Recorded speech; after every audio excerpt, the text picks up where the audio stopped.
എല്ലാവർക്കും നമ്മൾ പുതിയൊരു വീഡിയോയിലേക്ക് സ്വാഗതം. അപ്പോൾ ഇന്നിപ്പോൾ നമുക്കൊരു കുക്കിംഗ് വീഡിയോ ആണ്. അപ്പോൾ ഇന്നിപ്പോൾ ഞാൻ ഉണ്ടാക്കാൻ പോകുന്നത് ഒരു സ്പെഷ്യലായിട്ടുള്ളൊരു വെറൈറ്റി ഐറ്റമാണ്. അപ്പോൾ അതിൻ്റെ പേര് മസാലപ്പുട്ടെന്നാണ്. അപ്പോൾ രാവിലത്തെ പുട്ട് ബാലൻസ് ഉണ്ടെങ്കിൽ നമുക്ക് വൈകുന്നേരം ഒരു ഈവനിങ് സ്നാക്കായിട്ട് ഇതുണ്ടാക്കി കഴിക്കാം. നല്ല ടേസ്റ്റിയാണ്. അപ്പോൾ നിങ്ങളെല്ലാവരും ഒന്ന് ട്രൈ ചെയ്ത് നോക്കണേത്. അപ്പോൾ അതിനായിട്ട് നമ്മൾ കുറച്ച് പുട്ടെടുത്തിട്ടുണ്ട്.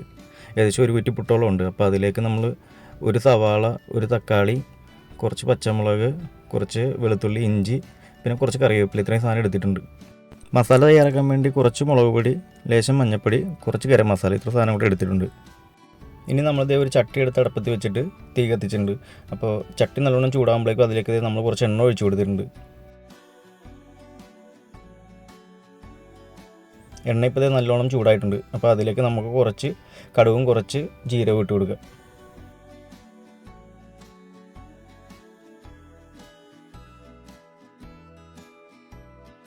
കടുവൊക്കെ നല്ലോണം പൊട്ടിയിട്ടുണ്ട്. അപ്പോൾ അതിലേക്ക് കുറച്ച് വേപ്പില കൂടി ഇട്ട് കൊടുക്കാം നമുക്ക്.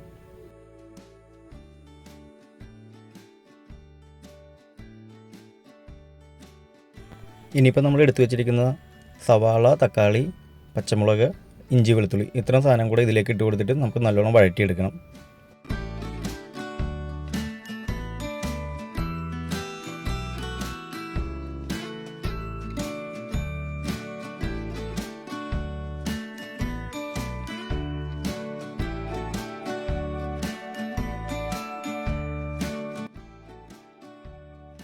ഇനി ഇതിലേക്ക് കുറച്ച് ഉപ്പ് കൂടെ ചേർത്ത് കൊടുക്കാം നമുക്ക്. നേരത്തെ ഉപ്പിട്ടില്ലായിരുന്നു. അപ്പോൾ ഇനി ഉപ്പ് കൂടെ ഇട്ടിട്ട് നല്ലോണം ഒന്നുകൂടെ ഇളക്കി യോജിപ്പിക്കാം.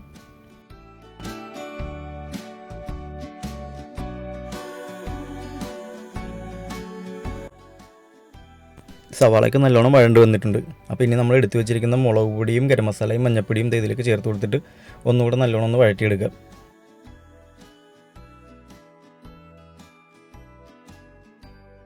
ഇതിലേക്ക് നമുക്കിനി കുറച്ച് പശുവിൻ പാലുണ്ടെങ്കിൽ പശുവിൻ പാൽ, അല്ലെങ്കിൽ തേങ്ങാപ്പാൽ ഒഴിച്ചു കൊടുക്കാം. ഇപ്പോൾ ഞാൻ പശുവിൻ പാൽ ഒഴിച്ചു കൊടുക്കുന്നത്. ഇത് ഓപ്ഷണലാണ്. ഇത് രണ്ടും ഇല്ലെങ്കിൽ വെള്ളം ഒഴിച്ചാലും മതി. പശുവിൻ പാലോ തേങ്ങാപ്പാലോ ആകുമ്പോഴേക്കും കുറച്ചുകൂടെ ടേസ്റ്റ് കിട്ടും. അപ്പോൾ അതുകൊണ്ടാണ് ഞാൻ പാലെടുത്തിരിക്കുന്നത്.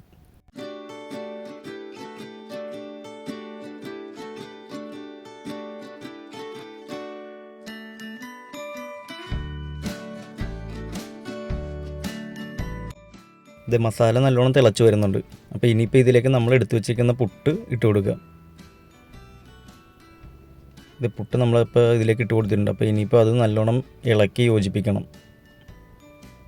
അപ്പോൾ നമ്മൾ നല്ലോണം ഇളക്കി യോജിപ്പിച്ച് പാലൊക്കെ വറ്റിച്ചെടുത്തിട്ടുണ്ട്. ഇത് അങ്ങനെ നമ്മുടെ ഐറ്റം റെഡി ആയിട്ടുണ്ട്. അപ്പോൾ ഞാൻ വേറൊരു പാത്രത്തിലേക്ക് മാറ്റിയിട്ടുണ്ട്.